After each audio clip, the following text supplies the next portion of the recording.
ನಿನ್ನೆ ದಿನ cabinet meeting ಮೊನ್ನೆ ದಿನ ಬಸ್ ಪ್ರಯಾಣದ ದರವನ್ನು 15% ಏರಿಕೆ ಮಾಡಿರ್ತಕ್ಕಂಥದ್ದು ರಾಜ್ಯ ಸರ್ಕಾರ 15% ಇವತ್ತು ಏರಿಕೆ ಮಾಡಿದ್ದಾರೆ. ಇದಕ್ಕೆ ಕಾರಣ ಏನಪ್ಪ ಅಂತ ಹೇಳಿದ್ರೆ ತಮಗೂ ಕೂಡ ಗೊತ್ತಿದೆ. ಶಕ್ತಿ ಯೋಜನೆ ಏನಿದೆ, ಈ ಸರ್ಕಾರದ ಶಕ್ತಿ ಯೋಜನೆ ಹಣವನ್ನು ಹೊಂದಿಸೋದಕ್ಕೆ ಸಾಧ್ಯ ಆಗ್ತಾ ಇಲ್ಲ.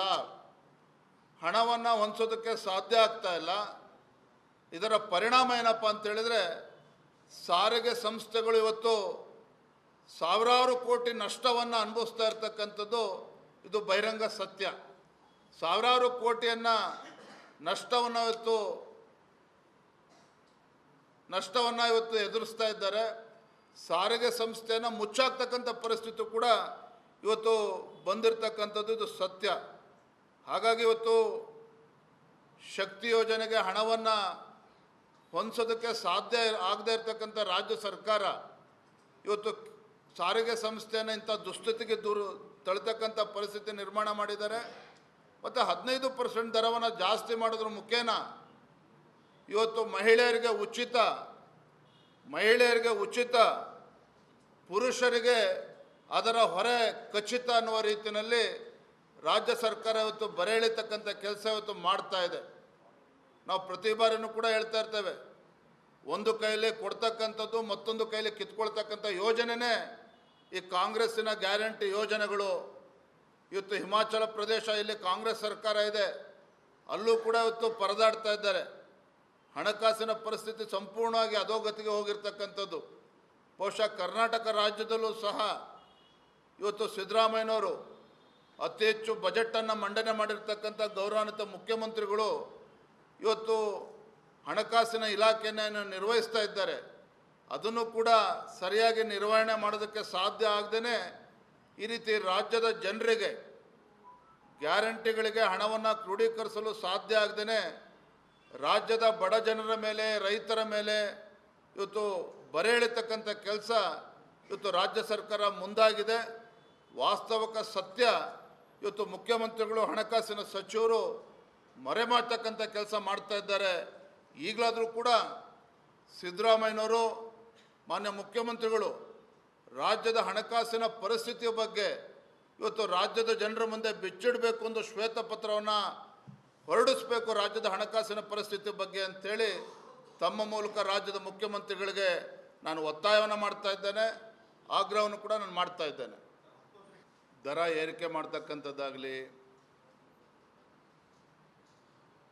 ವಿದ್ಯುತ್ ದರ ಏರಿಕೆ ಮಾಡ್ತಕ್ಕಂಥದ್ದು ಎಲ್ಲ ಸರ್ಕಾರದಲ್ಲೂ ಕೂಡ ನಡ್ಕೊಂಡು ಬಂದಿದೆ. ಆದರೆ ಯಾವ್ಯಾವ ಸರ್ಕಾರದಲ್ಲಿ ಯಾವ ಕಾರಣಕ್ಕೆ ಏರಿಕೆ ಮಾಡಿದ್ದಾರೆ ಅಂತಕ್ಕಂಥದ್ದು ಕೂಡ ರಾಮಲಿಂಗಾರೆಡ್ಡಿ ಅವರು ಗಮನಿಸಬೇಕು.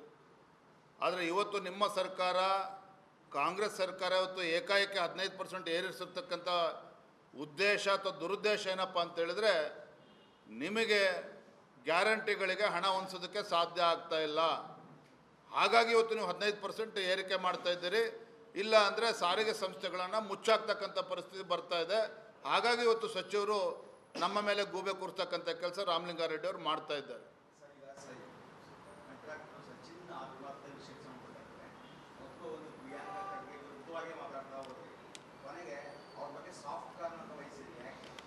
ಸಾಫ್ಟ್ ಕಾರ್ನರ್ ಪ್ರಶ್ನೆನೇ ಇಲ್ಲ. ಪ್ರಿಯಾಂಕಾ ಖರ್ಗೆ ಅವರು ಏನು ಹೇಳಿದರು ಹಿಂದೆ ಈಶ್ವರಪ್ಪನವ್ರ ಪ್ರಕರಣದಲ್ಲಿ, ಬೆಳಗಾವಿಯ ಸಂತೋಷ್ ಆತ್ಮಹತ್ಯೆ ಪ್ರಕರಣದಲ್ಲಿ ಇದೇ ಪ್ರಿಯಾಂಕಾ ಖರ್ಗೆ ಅವರು ಹೇಳಿದರು, ಅವರು ಪ್ರಾಮಾಣಿಕವಾಗಿ ಇದ್ದಿದ್ದೇ ಆದರೆ ರಾಜೀನಾಮೆ ಕೊಟ್ಟು ಹೊರ ಬರಲಿ, ತನಿಖೆ ಆಗಲಿ, ತನಿಖೆಯಲ್ಲಿ ಈಶ್ವರಪ್ಪನವ್ರು ಪ್ರಾಮಾಣಿಕರಿದ್ದರೆ ಮತ್ತೆ ಸಚಿವರಾಗಲಿ ಅಂತೇಳಿ ಇದೇ ಪ್ರಿಯಾಂಕಾ ಖರ್ಗೆ ಅವರು ಹೇಳಿದರು. ಹಾಗಾಗಿ ನಾನು ಇದೇ ಮಾತನ್ನು ಮಾನ್ಯ ಪ್ರಿಯಾಂಕಾ ಖರ್ಗೆ ಅವ್ರಿಗೆ ಹೇಳ್ತಾ ಇದ್ದೇನೆ, ನೀವತ್ತು ಯಾಕಂದರೆ ಇದು ಭಾಳ ಗಂಭೀರವಾಗಿರ್ತಕ್ಕಂಥ ಪ್ರಕರಣ. ಒಂದು ಆ ಕಾಂಟ್ರಾಕ್ಟರ್ ಆತ್ಮಹತ್ಯೆ, ಮತ್ತೊಂದು ಸುಪಾರಿ ಕಿಲ್ಲರ್ಸನ್ನು ಹೈರ್ ಮಾಡಿರ್ತಕ್ಕಂಥದ್ದು, ಎರಡು ಪ್ರತ್ಯೇಕ ಪ್ರಕರಣಗಳಿದೆ. ಇದು ಗುಲ್ಬರ್ಗಾ ಜಿಲ್ಲೆಯಲ್ಲಿ ನಡೆದಿರ್ತಕ್ಕಂಥದ್ದು. ಗುಲ್ಬರ್ಗಾ ಜಿಲ್ಲೆಯಲ್ಲಿ ಪ್ರಿಯಾಂಕಾ ಖರ್ಗೆ ಅವರು ಉಸ್ತುವಾರಿ ಸಚಿವರು. ಆಗ ಅವ್ರ ಬಗ್ಗೆ ಸಾಫ್ಟ್ ಕಾರ್ನರ್ ಪ್ರಶ್ನೆನೇ ಇಲ್ಲ. ಭಾಳಷ್ಟು ಮಾತನಾಡಿದ್ದಾರೆ ಪ್ರಿಯಾಂಕಾ ಖರ್ಗೆ ಅವರು. ಅವ್ರು ನೋಡಿರೋ ಪರಿಸ್ಥಿತಿ ನೋಡಿದ್ರೆ ಅಯ್ಯೋ ಅನ್ನಿಸ್ತದೆ. 4 ಬಾರಿ ಚುನಾವಣೆಗೆ ಎದುರಿಸಿದ್ದೇನೆ, 3 ಬಾರಿ ಗೆದ್ದಿದ್ದೇನೆ ಅಂತ ಹೇಳ್ತಾರೆ. ಸಚಿವರಾಗಿ ಅವ್ರು ಬಾಯಲ್ಲಿ ಬರ್ತಕ್ಕಂಥ ಮಾತುಗಳನ್ನು ನೀವು ಗಮನಿಸಬೇಕು. ನನ್ನ ಬಗ್ಗೆನೂ ಕೂಡ ಮಾತನಾಡಿದ್ದಾರೆ. ನಾನು ಪ್ರಿಯಾಂಕಾ ಖರ್ಗೆ ಅವ್ರಿಗೆ ತಮ್ಮ ಮೂಲಕ ಹೇಳೋದಕ್ಕೆ ಇಚ್ಛಪಡ್ತೇನೆ.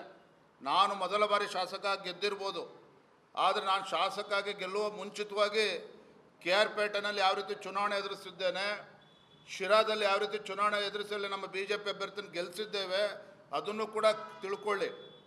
ಅದೇ ವರ್ಣದಲ್ಲಿ ನಾನು ಅವತ್ತು ಚುನಾವಣೆ ಸ್ಪರ್ಧೆ ಮಾಡಿದ್ದೇ ಆಗಿದ್ದರೆ ನಿಮ್ಮ ಸಿದ್ದರಾಮಯ್ಯವ್ರ ಪರಿಸ್ಥಿತಿ ಏನಾಗ್ತಿತ್ತು ಅಂತೇಳಿ ಸಿದ್ದರಾಮಯ್ಯವ್ರ ಹತ್ರನ ಕೇಳಿ ತಿಳ್ಕೊಳ್ಳಿ. ಹಾಗಾಗಿ ನನ್ನ ಬಗ್ಗೆ ಉದ್ದಟತನದಿಂದ ಮಾತನಾಡುವ ಬದಲಾಗಿ ನೀವೊಬ್ಬರು ಸಚಿವರಿದ್ದೀರಿ, ಜವಾಬ್ದಾರಿಯಿಂದ ಮಾತನಾಡಬೇಕಾಗ್ತದೆ.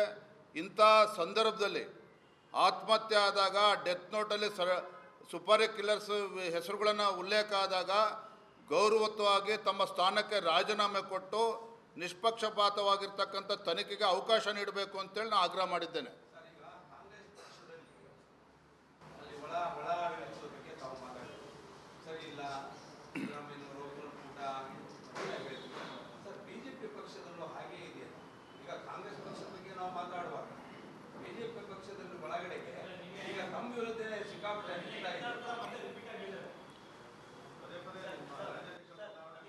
ನಾನು ರಾಜ್ಯದ ಅಧ್ಯಕ್ಷನಾಗಿ 1 ವರ್ಷ ಕಳೆದಿದೆ. ನಾನು ನಿರೀಕ್ಷೆ ಮಾಡಿರಲಿಲ್ಲ, ನಮ್ಮ ಪಕ್ಷದ ಯಾರು ಹಿರಿಯರು ಕೂಡ ನಿರೀಕ್ಷೆ ಮಾಡಿರಲಿಲ್ಲ. ಒಬ್ಬ ಯುವಕನಿಗೆ ಅವಕಾಶ ಸಿಗ್ತದೆ, ಇಷ್ಟೆಲ್ಲ ಹಿರಿಯರಿದ್ದರೂ ಸಹ ವಿಜೇಂದ್ರಿಗೆ ಅವಕಾಶ ಸಿಗ್ತದೆ ಅಂತೇಳಿ ಯಾರೂ ಕೂಡ ನಿರೀಕ್ಷೆ ಮಾಡಿರಲಿಲ್ಲ. ರಾಜ್ಯದ ಅಧ್ಯಕ್ಷ ಸ್ಥಾನ ಕೊಡ್ತಾರೆ ಅಂತೇಳಿ ನಮ್ಮ ವರಿಷ್ಠರು ಎಲ್ಲ ಹಿರಿಯರು ನನಗೆ ಒಂದು ಅವಕಾಶ ನೀಡಿದ್ದಾರೆ. ನಾನು ಒಪ್ಕೊಳ್ತೇನೆ. 1 ವರ್ಷದಲ್ಲಿ ನನ್ನ ಶಕ್ತಿ ಮೀರಿ ನಾನು ಶ್ರಮವನ್ನು ಹಾಕ್ತಾ ಇದ್ದೇನೆ.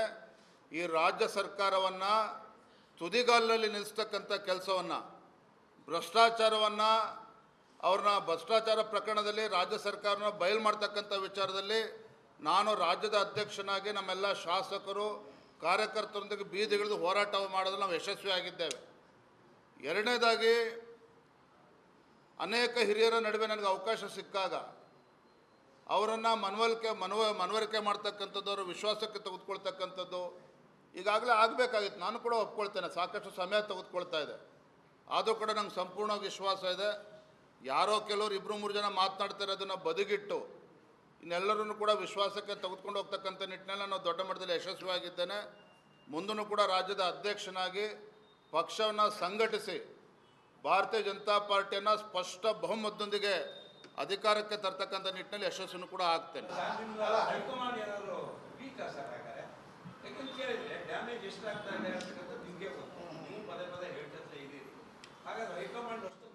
ಹೈಕಮಾಂಡಿಗೆ ಕರ್ನಾಟಕ ಒಂದೇ ರಾಜ್ಯ ಅಲ್ಲ, ಎಲ್ಲ ರಾಜ್ಯಗಳನ್ನು, ಮಹಾರಾಷ್ಟ್ರ ಚುನಾವಣೆಗಳು ಬಂತು, ಹರಿಯಾಣ ಚುನಾವಣೆಗಳು ಬಂದಿದೆ, ಎಲ್ಲವೂ ಕೂಡ ಮುಗಿದಿದೆ. ಈಗ ಕರ್ನಾಟಕ ಪ್ರಿಯಾರಿಟಿ ತೆಗೆದುಕೊಳ್ತಾರೆ. ನಾನು ಮೊನ್ನೆ ನಮ್ಮ ಗೃಹ ಸಚಿವರು ಅಮಿತ್ ಶಾಜಿ ಅವ್ರಿಗೂ ಕೂಡ ಮನವಿ ಮಾಡಿದ್ದೇನೆ. ಮಾನ್ಯ ರಾಷ್ಟ್ರೀಯ ಅಧ್ಯಕ್ಷ ಆಗಿರ್ತಕ್ಕಂಥ ನಡ್ಡಾಜಿಯವರು ಕೂಡ ಮನವಿ ಮಾಡಿದ್ದೇನೆ. ಕೆಲವರೇನು ಹೇಳಿದ್ರಲ್ಲ ನನ್ನ ಬಗ್ಗೆ, ಚಾಡಿ ಹೇಳಕ್ಕೆ ಹೋಗಿದ್ರು ಅಂತ. ನಾನು ಚಾಡಿ ಹೇಳೋದಲ್ಲ, ರಾಜ್ಯದ ಅಧ್ಯಕ್ಷನಾಗಿ ವಾಸ್ತವಿಕ ಪರಿಸ್ಥಿತಿಯನ್ನು, ಪಕ್ಷದ ಒಳಗೆ ನಡೀತಿರ್ತಕ್ಕಂಥ ವಿದ್ಯಮಾನಗಳನ್ನು ಅವರ ಗಮನಕ್ಕೆ ತರ್ತಕ್ಕಂಥ ಕೆಲಸ ಮಾಡಿದ್ದೇನೆ. ನನಗೆ ಸಂಪೂರ್ಣವಾಗಿ ವಿಶ್ವಾಸ ಇದೆ. ಅತಿ ಶೀಘ್ರದಲ್ಲಿ ಈ ಎಲ್ಲ ಸಮಸ್ಯೆಗಳಿಗೂ ಕೂಡ ಪರಿಹಾರನ ಕೊಡ್ತಾರೆ. ಇತಿಶ್ರೀ ಆಗ್ತಕ್ಕಂಥ ಕೆಲಸ ಕೇಂದ್ರದ ವರಿಷ್ಠರು ಮಾಡ್ತಾರೆ.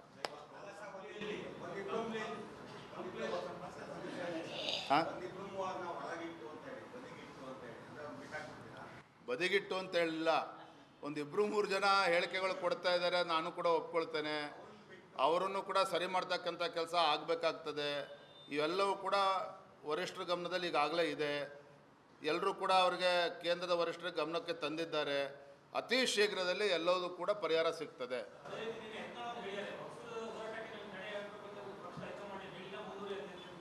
ನಾನೇ ಹೇಳಿಲ್ಲಲ್ರಿ, ರಾಜ್ಯದ ಅಧ್ಯಕ್ಷನಾಗಿ ಅವರ ವಕ್ಫ್ ಹೋರಾಟಕ್ಕೆ ತಡೆ ಒಡ್ಡಬೇಕು ಅಂತ ನಾನೇ ಹೇಳಿಲ್ಲಲ್ಲ. ಕೇಂದ್ರದ ವರಿಷ್ಠರು ಹೇಳ್ತಕ್ಕಂಥ ಪ್ರಶ್ನೆಯಲ್ಲಿ ಉದ್ಭವ ಆಗುತ್ತೆ. ಪಕ್ಷದ ವತಿಯಿಂದ ಹೋರಾಟವನ್ನು ಕೂಡ ಮಾಡಿದ್ದೇವೆ.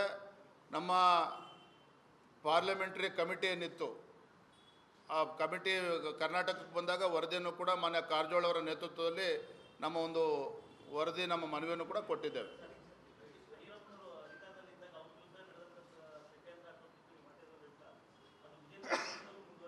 ಏನಪ್ಪ?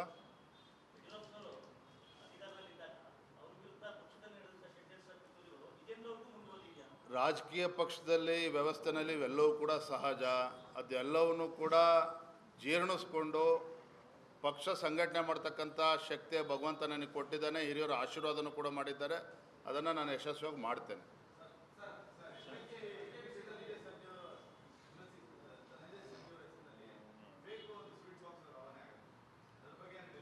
ನಿನ್ನೆ ಧನಂಜಯ ಸರ್ಜೋರಿ ಇದ್ರ ಬಗ್ಗೆ ಹೇಳಿಕೆಯನ್ನು ಕೂಡ ನೀಡಿದ್ದಾರೆ. ಇದ್ರ ಬಗ್ಗೆ ಯಾಕೆಂದರೆ ಭಾಳ ಗಂಭೀರವಾಗಿರ್ತಕ್ಕಂಥ ವಿಚಾರ, ಅದು ನಡೀತಾ ಇದೆ, ಚರ್ಚೆ ನಡೀತಾ ಇದೆ.